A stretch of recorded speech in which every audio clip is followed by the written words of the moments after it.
Hey y'all, so in this video, let's talk about how designers can create multiple income streams and why that's important in the first place.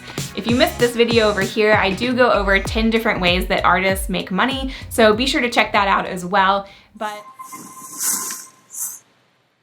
But having multiple income streams is important as a designer because, as you know, we all have that kind of myth of these starving artists. But that myth is sort of based in reality in terms of artists don't typically get paid a lot by just having one income stream. So the IRS did this study that showed that most millionaires and wealthy people have multiple income streams. 7 is kind of the magic number. And to summarize the IRS study, I'll link this article down below.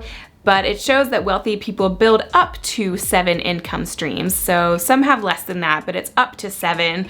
And it includes investment income, like dividend income from stocks owned, earned income, so like a paycheck from contracted employment, rental income, so rents from real estate that they own, royalty income, so payments for royalties from selling rights to something they've written or invented, capital gains from selling appreciated assets, profits, income after expenses from businesses they own, aka products they're selling, and interest income, so money from savings, CDs, bonds, or other lending activities. Corley's research shows that self-made millionaires have multiple income streams. 65% of self-made millionaires had 3 streams of income, 45% had 4 streams of income, and 29% had 5 or more streams of income.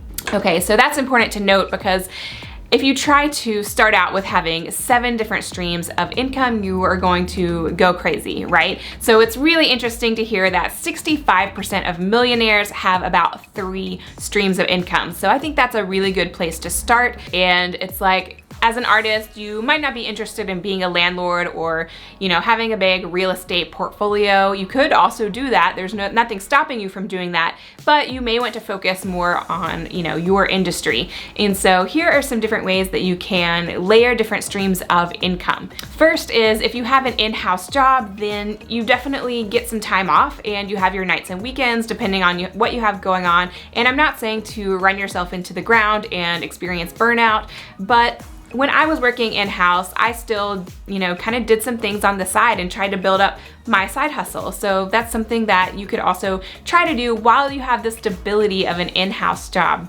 Now, it's not something I could work on all the time, but when I did have some extra free time, I sold things like clip art online. I took commissions from my Etsy shop and did a lot of character portraits. I did wedding invitations. I did all kinds of things like that. And so you can start to layer in some extra income streams even if you are working in-house. Now this becomes even more important if you are freelancing. Freelancing is a great way to bring in that active income, and as you become more experienced, you can continue to raise your prices. However, the problem with freelance work is that you are still trading dollars for hours. So you only have such a limited amount of time in a day that does sort of put a ceiling on how much you can actually earn. Yes, you can continue to raise your prices as you get more experienced and more talented. However, there is a ceiling that you hit, especially if your industry is somewhat competitive and, you're charging twice as much as another designer who's maybe just as talented as you, then it's kind of obvious that a company would maybe choose to work with the other designer. Not that they wouldn't continue to pay you more, as that relationship is, valuable and important, but you see where I'm going with this. It's not like you can just charge an infinite amount of money for the hours that you're working. Also, when you're working as a freelancer, you can't guarantee that jobs are going to come in all the time. It's a little bit hard to book everything in advance to make sure that you are constantly working all the time. Sometimes you might be working on 2 or 3 jobs at a time and wanting to pull your hair out, and then there might be 2 months where you get nothing, okay? So it's always good to have another stream of income to get you through those months that are a little bit less busy. When you're adding different streams of income into your design business, I do think it's a good idea to consider passive income streams. Now, it starts out as a little snowball and it's not gonna feel like a lot of money at first, but as you continue adding products or as you continue to make content, whatever your preference is, it does continue to snowball and build up. So for example, when I started my YouTube channel, I wasn't making any money off of it at first because I wasn't monetized. But now that I'm monetized, I am making a little bit of money off of AdSense. And so that just continues to grow with the more videos I make. Other streams of income you can include in your design business is affiliate marketing, where you recommend products that you love and use anyway, and you recommend it to your audience. So it is always good to add an email list or a newsletter to your design business and start to collect email addresses, because those are people that you can recommend products to. So if you have a list of favorite art supplies or books that really helped you get started, as an artist or to develop your art style, anything like that, you can recommend that to your audience, whether it's your email list or social media. Other streams of income include art licensing, where you're basically renting out pieces of your portfolio for a couple of years to a certain category, and then you get to keep the copyright and you get that artwork back once they're done with those 2 years. So that's another great way to layer on another stream of income, because the number of sales you get are royalties. And that was something that we discussed in this Medium article, was that wealthy people, again, a lot of times get royalties on things because you're not trading dollars for hours once again, and the number of royalties you can get, it could be nothing or it could be like infinite, nearly infinite, let's say.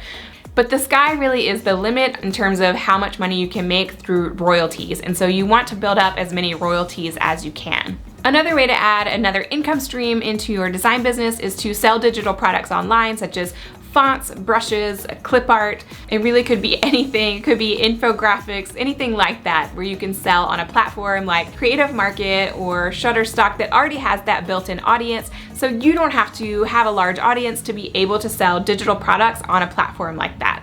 I do, however, recommend maybe creating some pins for Pinterest and then linking it back to your products on that platform, because that always helps give it a boost.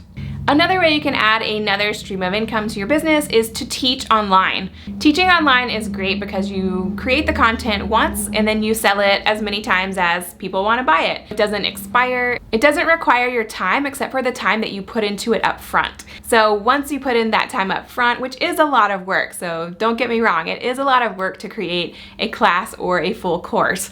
But once you put that time in up front, it can continue to sell on autopilot, really an infinite number of times, which, that's cool with me. And from there, it can just sell over and over and over again. So the amount of money that you can make from something like an online class, especially if it's a bestseller, is huge. It doesn't have a time limit on it, which means it can sell for years to come. So as you continue creating classes, you can actually build up a lot of income that way. I do want to point out, however, that this article does mention that a lot of the wealthiest people still are making active income. For example, Elon Musk is still the CEO of Tesla as of right now, right? So he has an active job in that company. It's not like he's just sitting back and doing nothing and collecting royalties on things. Yes, he is making a lot of money, and some of it you could maybe say is a bit passive since he is the owner, but he is still going in and trading dollars for hours every day. So even if you are building up passive income streams, it doesn't mean that you are a failure if you still need to create some active income for yourself. I believe in that. I still freelance, and I think that, if you're freelancing, you can continue to gain expertise and raise your rates. So that's something to consider as well as a way to increase your wealth and, not be a starving artist. Thanks so much for watching this video, guys. If you are not subscribed, you should subscribe and click the little bell to get notified every time I come out with a new video. I'm over on Instagram at Lauren Leslie Studio, and I do an Ask Me Anything segment every single Friday in my stories. So be sure to check that out, and I'll see you in the next video. Bye, guys. Bye. Bye now.